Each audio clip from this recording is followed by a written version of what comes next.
EA Sports has brought the world's most popular sport to the Game Boy Advance. Of course, I'm talking about FIFA Soccer 2003, and I gotta say that this version of the game is terrific. I wasn't expecting to enjoy a handheld soccer game as much as I did while I was playing this game, but it's got tons of international teams. You could play, a whole bunch of games within the English League or the Italian League. You can pit them against each other. All kinds of real athletes are in the game. The graphics are very good. The sound effects are very good. This is the complete package.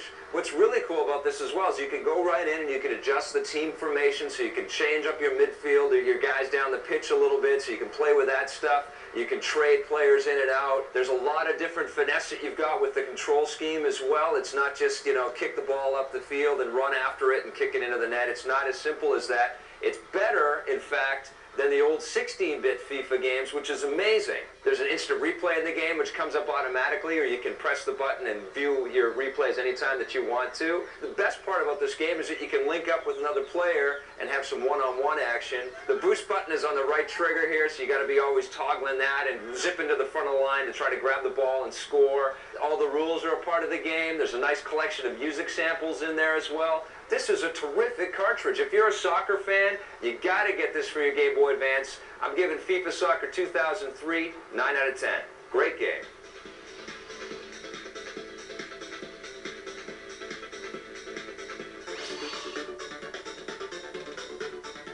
We're back, and we found an even bigger fountain in your backyard. It is pretty impressive. It's not too bad.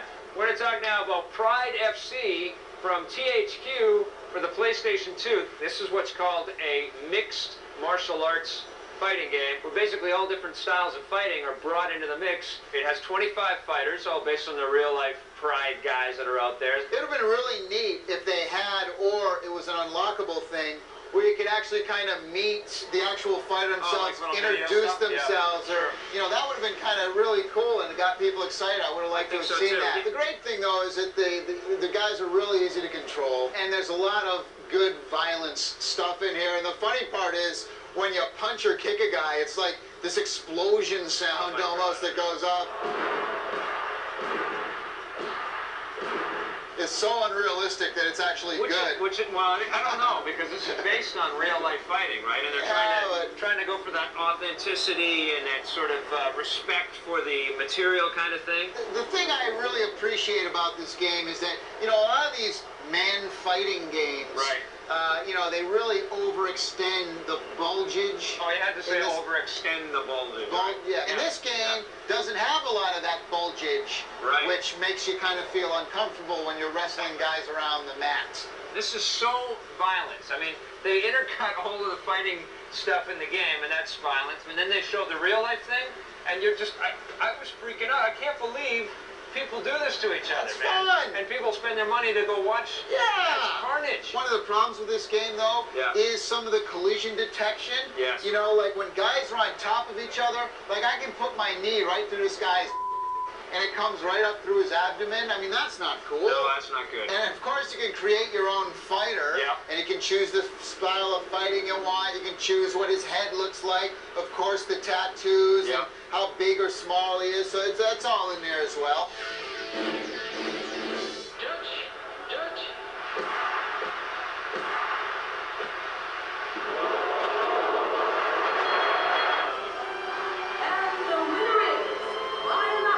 About the game a lot is that it feels very improvised. When you've got people in holes and you can break them out, you can still do some nice forearms to the head and then flip them over, and you never feel like it's just a button mashing routine type thing. I'm going to give it a 7.5 out of 10. That's exactly what I'm going to give it, a 7.5 as well. Okay. On the positive side, this is definitely the best style of game like this out there. It has all the real-life Pride fighters in it, and we really appreciate the fact that it's not too heavy on the bulgage. On the negative side, this game tries to be as realistic as possible, and then the hits sound like shotgun blasts. What's going on there? Although for the most part the collision detection is great, there are times when heads and knees and stuff will go through the mat and it looks very weird. But I think the biggest negative for me is just how bloody violent this stuff is. I can't handle it. Maybe I'm just a big softie. All right, now we're going to switch from pummeling each other into complete massive bloody pulp to talking about a controller for all of you skateboard and snowboard gamers out there. This one's called the Thrustmaster Freestyler board. And what'd you think of this one? I don't think I've ever played a more useless peripheral in my life. This thing... We're off to a bang. It's put together really nice. Yes, it is. It's well done. Ergonomically, it looks great. It sure does, yeah. It works. It does work. The idea seems great, but at the end of the day, it's completely useless to use in a game. You're certainly not going to get a higher score by using this. Well, that's the thing. I mean, you have the other controller component, which is a single little joystick, basically, that you fit into one hand, and you can do almost everything that you can do on the board with your one controller thingy. It's basically given up trying to lean and try to stay balanced and bash into either side of the screen, and you're just standing there moving everything with one controller. The problem is you have to balance yourself so perfect, and it's almost too tight of a control. Like the second you lean, your character, it's like doing a hard left on your controller, and it's impossible to control. This thing is going to make playing your games a lot harder. And you're not going to look that cool while you're on it. No. You're going to have lots of people come over and make fun of you for your skateboarding video game controller. Like I did with him. That's right. You going to recommend it? No. Me neither. On the positive side, this is a pretty clever idea for this genre of gaming. The price isn't that bad. It's only 40 bucks, and the thing is pretty sturdy. And all things considered, the Freestyler board actually looks pretty cool. You just won't look cool on top of it. On the negative side, it's very difficult to control. And although it's only 40 bucks, heck, you could buy another game with that. Stick